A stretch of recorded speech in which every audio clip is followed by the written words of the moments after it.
First of all, a very good morning to all of you. Students, as you know, we are doing our chapter Issue of Shares, in which we have already completed the topic Issue of Shares for Cash. In this video, we are going to discuss Issue of Shares for Consideration other than cash. Let's start our topic.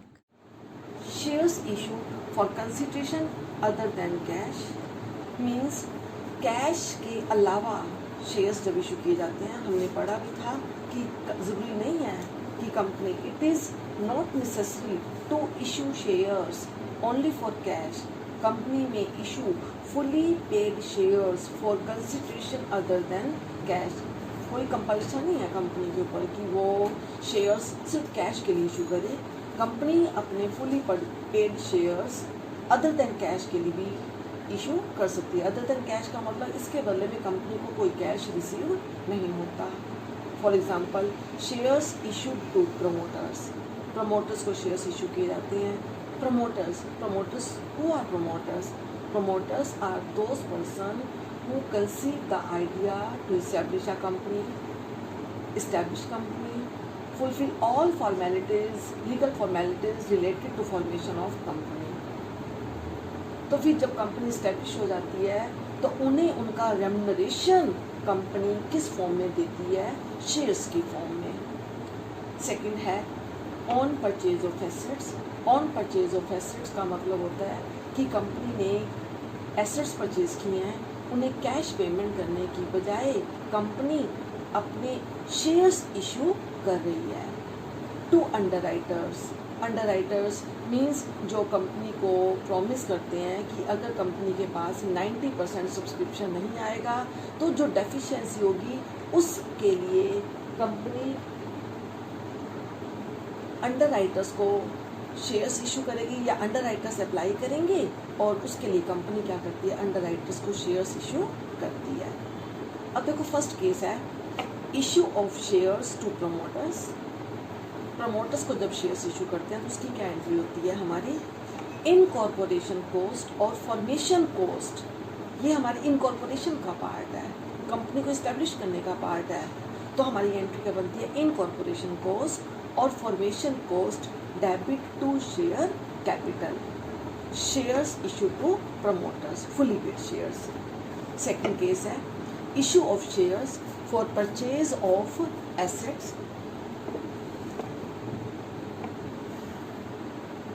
Sundry assets account debit to vendor. ये assets purchase करने की entry है. जब company asset purchase करती है vendor से, vendors का मतलब सेलर, तो हमारी एंट्री क्या बनेगी? Sundry assets account debit to vendors. Second entry इन्हें शेयर्स इशू करने की, तो सेकंड एंट्री क्या हो जाएगी? Vendors account debit to share capital. ये एंट्री है वेंडर्स को शेयर्स इशू करने की. इसका मतलब है कंपनी सेलर को जिनसे एसेट्स परचेज किए हैं उन्हें कोई कैश पेमेंट नहीं कर रही है, उन्हें अपनी कंपनी के शेयर्स इशू कर रही है. Yes, we have just discuss the entries. Now we do the 10th practical for more understanding of this concept. Listen, 10th practical. Vimal Limited purchased machinery of ₹9,90,000 from Kamal Limited. The payment to Kamal Limited was made by issuing equity shares of ₹100 each. Pass some necessary journal entries in the books of Vimal Limited for purchase of machinery and the issue of shares. Listen, Vimal Limited ने machinery purchase किया है कमल limited से 9,90,000 की. इसके बदले में payment में company क्या कर रही है? कमल लिमिटेड को ₹100 का शेयर्स इशू कर रही है. तो परचेजर की बुक्स में क्या एंट्री होंगी? अगर फर्स्ट केस है इशूड एट पार और सेकंड केस है इशूड एट 25% प्रीमियम. तो देखो सबसे पहले हम किसकी एंट्री पास करेंगे? एसेट परचेज करने की. एसेट का नाम क्लियर मेंशन है तो हम लिखेंगे machinery account debit to Kamal limited 9,90,000. ये हमने एसेट परचेज किया है. अब इसके बाद कंपनी क्या कर रही है? कमल लिमिटेड को शेयर्स इशू कर रही है. यहाँ पे हमें दो केस गिवन है कि when shares issued at par and when shares issued at premium. तो सबसे इम्पोर्टेंट पॉइंट है यहाँ पे कि हमने ये निकालना है कि हमने वेंडर को कितने नंबर ऑफ शेयर्स इशू किए हैं। Calculation of number of shares issued to vendor, कितने शेयर्स इशू किए हैं हमने। तो देखो बेटा इसका क्या फॉर्मूला है, amount payable to vendor upon issued value of share. अब वेंडर को कितना अमाउंट पे करना है, 9,90,000 और इशूड वैल्यू यहाँ पे क्या है, 100 वाला शेयर कंपनी ने 100 पे इशू किया है, ये फेस वैल्यू है, ये इशूड वैल्यू है, तो 100 रुपीज़ इशूड वैल्यू है, 100 से डिवाइड करेंगे तो इस प्रकार हमारे 9900 शेयर्स आएंगे और हमारी एंट्री क्या बनेगी, Kamal limited account debit to share capital. Kamal limited में 9,90,000 और शेयर्स कितने निकले थे 9900, तो 9900 इंटू 100 9,90,000। अब हमारा सेकंड केस है, shares were issued at a premium of 25%। तो देखो हमारी एंट्री क्या बनेगी, Kamal limited debit to share capital to security premium reserve. Kamal limited को हमने कितना पे करना है, 9,90,000। वेंडर का अमाउंट कभी चेंज नहीं होगा। अगर एट पार पे कंपनी इशू कर रही है, एट प्रीमियम पे इशू कर रही है, तो ये कंपनी का है, कंपनी को प्रॉफिट है। तो देखो अमाउंट कितना पे करना है, 9,90,000 अपॉन इशूड वैल्यू 25% प्रीमियम है, तो 25% किस पे कैलकुलेट करते हैं, कंपनी के शेयर्स के फेस वैल्यू के ऊपर। फेस वैल्यू कितनी है, 100 है, 100 इंटू 25 अपॉन 100 मीन्स 25 रुपीज़, तो 25 रुपीज़ प्रीमियम है। इसका मतलब कंपनी 100 वाले शेयर को 25 रुपीज़ प्रीमियम पे इशू कर रही है, तो कितने पे इशू कर रही है, 125 रुपीज़ ज़्यादा है ना, तो वो ऐड कर देते हैं। तो 100 वाला शेयर 25 रुपीज़ प्रीमियम पे इशू किया जा रहा है, तो इसका मतलब इशूड वैल्यू कितनी है, 125। Amount payable upon issued value, amount payable कितना है, 9,90,000 और इशूड वैल्यू कितनी है, 125। तो 9,90,000 को 125 से डिवाइड करेंगे तो इस प्रकार हमारे पास 7,920 शेयर्स आएंगे जो हमने कमल लिमिटेड को इशू करने हैं। अब हमने इसको एंट्री में पुट करना है इस अमाउंट को। तो देखो बेटा शेयर्स कितने इशू किए हैं, 7920। तो शेयर कैपिटल में face value means number of share into face value, तो नंबर ऑफ शेयर्स कितने हैं, 7920 और एक कंपनी एक शेयर की वैल्यू कितनी है, 100, तो 7920 इंटू 100 7,92,000। अब प्रीमियम के अंदर प्रीमियम का अमाउंट जाएगा, तो नंबर ऑफ शेयर्स जो हमने कैलकुलेट किए हैं 7920 इंटू 25 1,98,000। तो इस प्रकार हमारी एंट्री पास होगी, common limited account debit to share capital to security premium reserve account. Now we will start 11 practical. 11 practical में हमें 2 केसेस गिवन है। Land pass entries for the following, X limited purchased land and building from R. Sundaram for ₹5 lakh, payable in fully paid shares of ₹100 each at a premium of 25%। तो देखो in the books of x limited उन्होंने क्या purchase किए हैं, land and building. सबसे पहले asset purchase करने की एंट्री होगी, land and building account debit to R Sundaram 5 lakh. अब इसको कंपनी क्या इशू कर रही है, अपने shares at a premium of 25%। तो लिसन, वेंडर डेबिट, वेंडर कौन है, R Sundaram account debit to share capital to security premium reserve. सबसे पहले यहाँ पे हमें नंबर ऑफ शेयर्स निकालना है। तो नंबर ऑफ शेयर्स निकालने का फॉर्मूला क्या है, amount payable upon issued value. Amount कितना पे करना है हमने, 5 लाख और इशूड वैल्यू कितनी है, 100 वाला शेयर 25% प्रीमियम पे है, तो 25% किस पे निकालेंगे, 100 into 25 upon 100, 100 into 25 upon 100 means 25 इस प्रीमियम आएगा। जिसका 100 वाला शेयर 25 इस प्रीमियम पे है, तो 100 का वाला शेयर 125 पे, तो इशूड वैल्यू कितनी है 125, तो 125 से डिवाइड करेंगे 5 लाख को और हमारा कितना आएगा 4000 शेयर्स। अब हमारी एंट्री क्या पास होगी, R Sundaram debit to share capital to security premium reserve. Share capital में फेस वैल्यू, तो नंबर ऑफ शेयर्स कितने हैं 4000 और एक शेयर की फेस वैल्यू कितनी है 4000 इंटू 100 4 लाख और प्रीमियम में premium amount number of share into premium 4000 into 25 1 lakh. अब सेकंड केस प्रैक्टिकल 11th का ही, when While Limited decided to issue 2,000 shares of ₹100 each to Unit Trust of India as underwriting commission. तो Y limited ने UTI को 2,000 share ₹100 का एक है issue किया है। किस पर्पस के लिए? अंडरराइटिंग कमीशन के लिए।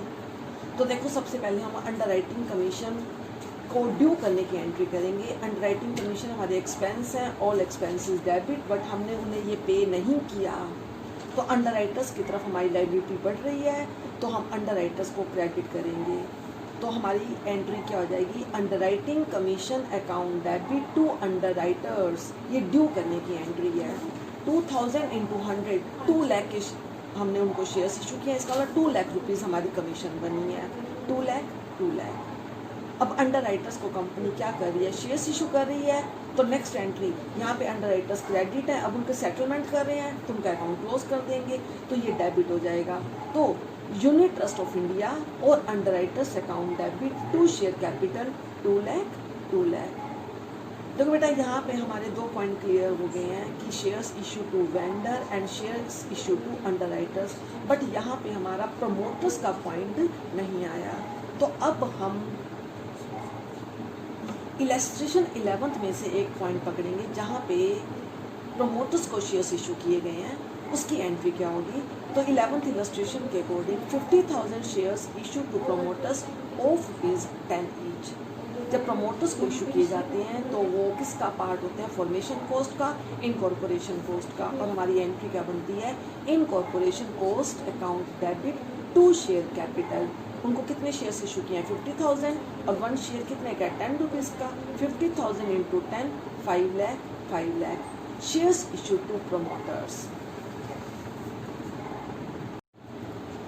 अब देखो हमने शेयर्स इशू टू वेंडर वाला टॉपिक तो किया ही है, लेकिन अगर हमें क्वेश्चन के अंदर ये गिवन हो कि परचेजिंग कंपनी ने किसी दूसरी कंपनी का रनिंग बिजनेस परचेज किया है और वहाँ पे क्लियर मेंशन है कि ये एसेट्स हैं, ये लायबिलिटी,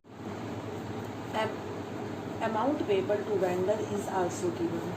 मीन्स जब कोई purchasing company running business purchase करती है और हमें सम के अंदर क्लियर मेंशन होता है कि वेंडर से परचेजिंग कंपनी ने इतने अमाउंट की एसेट्स परचेज की हैं, इतने अमाउंट की लायबिलिटीज परचेज की हैं और इतना अमाउंट उन्होंने वेंडर को पे करना है, तो ऐसी सिचुएशन में हमें एक ना एक चीज़ बैलेंसिंग फिगर कैलकुलेट करनी पड़ेगी, गुडविल या कैपिटल रिजर्व। और ये हम एंट्री पास करके देखेंगे।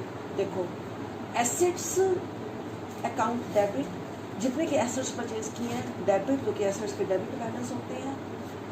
To liabilities to vendor, example से समझते हैं।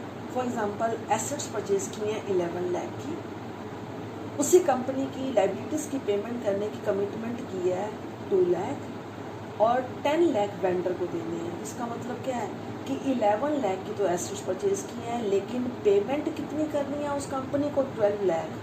तो ज़्यादा पेमेंट कर रहे हैं। अगर पेमेंट ज़्यादा है, एसेट्स कम है, तो इसका मतलब कंपनी ने 1 लाख गुडविल के पे किए हैं। अगर पेमेंट ज़्यादा है, एसेट्स कम है, तो ये हमारी परचेज्ड गुडविल है। हमने पार्टनरशिप में भी रीड किया था कि 2 टाइप की गुडविल होती है, self generated and purchased. Self generated कभी बुक्स में अपीयर नहीं करते, बट ये हमारी परचेज्ड गुडविल है। तो जब रनिंग बिजनेस परचेज करते हैं, अगर डेबिट साइड लेस है तो बैलेंसिंग फिगर हमारा क्या आता है?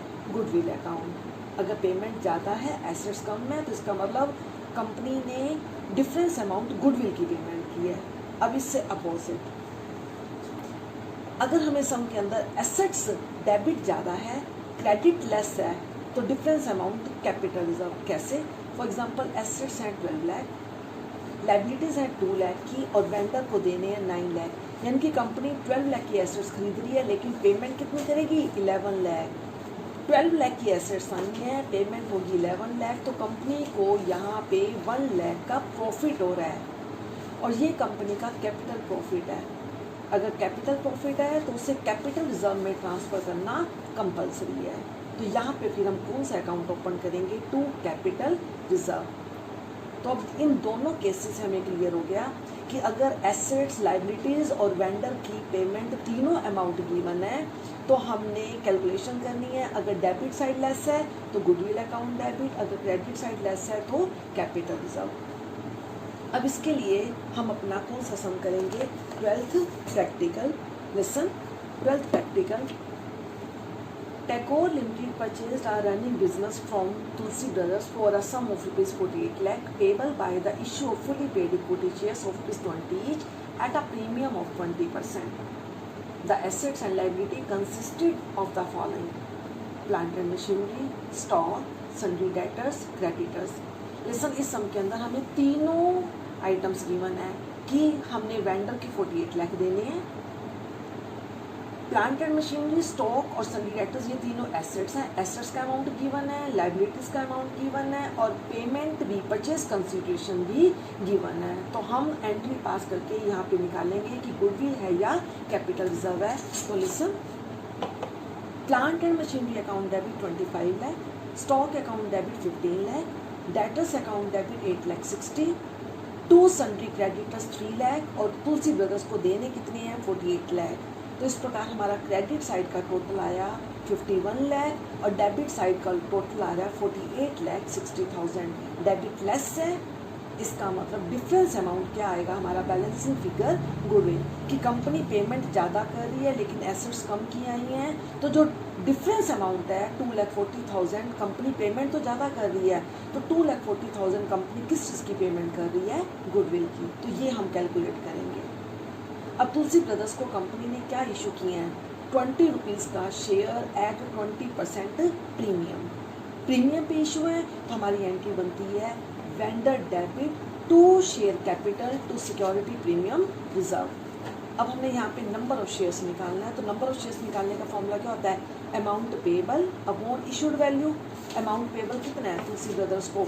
48 लाख और इशूड वैल्यू कितनी है? फेस वैल्यू है एक शेयर की 20, इसके ऊपर 20% प्रीमियम है, तो जो परसेंटेज कैलकुलेट करते हैं वो फेस वैल्यू पे करते हैं।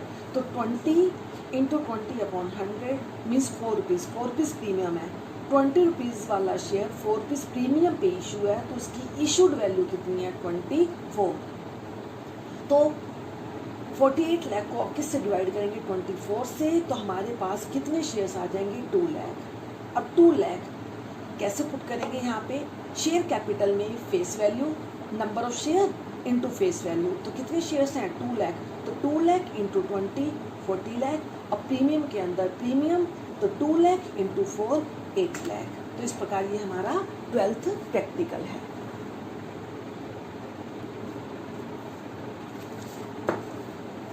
Yes, now next sum, practical 13। X Limited to cover the following assets and liabilities of Y Limited: land and building 20 lakh, stock 5 lakh, sundry debtors 2 lakh 50 and sundry creditors 2 lakh. X Limited paid purchase consideration by issuing bank draft of 16 lakh and 50,000 equity shares of 20 each at 10% premium. Calculate purchase consideration and pass journal entries. देखो इस सम के अंदर इन्होंने हमें ये बताया है कि पेमेंट कैसे किया है। इतना अमाउंट हमने बैंक ड्राफ्ट दिया, इतने अमाउंट के शेयर्स इशू किए हैं प्रीमियम पे, लेकिन क्लियर ये नहीं बताया कि परचेज कंसिडरेशन क्या है। बहुत अच्छा सम है। तो देखो सबसे पहले हम एसेट्स को परचेज करने की एंट्री करेंगे। Land and building account debit 20 lakh, stock account debit 5 lakh, debtors account debit 2 lakh 50 और हमें सब के अंदर क्रेडिटर्स गिवन है 2 लाख के, बट हमें परचेज कंसिडरेशन नहीं गिवन। तो हम निकालेंगे कि वाई लिमिटेड को पे कितना करना है। तो देखो सम के अंदर क्या कहते हैं? Nominal value of equity shares, company ने 50,000 शेयर्स किए हैं और उसकी नॉमिनल वैल्यू कितनी है? 20। 50,000 इंटू 20 10 लाख और ये शेयर्स प्रीमियम पे हैं, तो सिक्योरिटी प्रीमियम में कितना अमाउंट जाएगा? 10% प्रीमियम है, तो 20 इंटू 10 अपॉन 100 2 रुपीज़, तो 50,000 इंटू 2 1 लाख। इस प्रकार हमारा 27 लाख परचेज कंसिडरेशन। ये अमाउंट अब हमने फर्स्ट एंट्री में पुट करना है। To Y limited to vendor 27 lakh. अब हम फर्स्ट एंट्री को कंप्लीट करेंगे। तो देखो क्रेडिट साइड का टोटल हमारा 29 लाख आ रहा है और डेबिट साइड का टोटल हमारा 27,50,000 है। तो डेबिट लेस है, इसका मतलब डिफरेंस अमाउंट हमारा क्या निकलेगा, गुडविल अकाउंट 1,50,000। अब हम वेंडर को सेटल करेंगे, उसकी पेमेंट करेंगे, तो हमारी नेक्स्ट एंट्री कर जाएगी वाई लिमिटेड डेबिट 27 लाख। इसको पेमेंट कैसे कर रहे हैं, 16 लाख का बैंक ड्राफ्ट दिया है, मीन्स टू बैंक, 50,000 शेयर्स दिए हैं, तो शेयर कैपिटल में नॉमिनल वैल्यू 50,000 इंटू 20 10 लाख और सिक्योरिटी प्रीमियम के अंदर सिक्योरिटी प्रीमियम का amount number of shares into premium, तो प्रीमियम कितना है ₹2, 50,000 इंटू 2 1 लाख। तो इस प्रकार हमारा परचेज कंसिडरेशन की पेमेंट वेंडर को हमने की है। तो that's all about this some.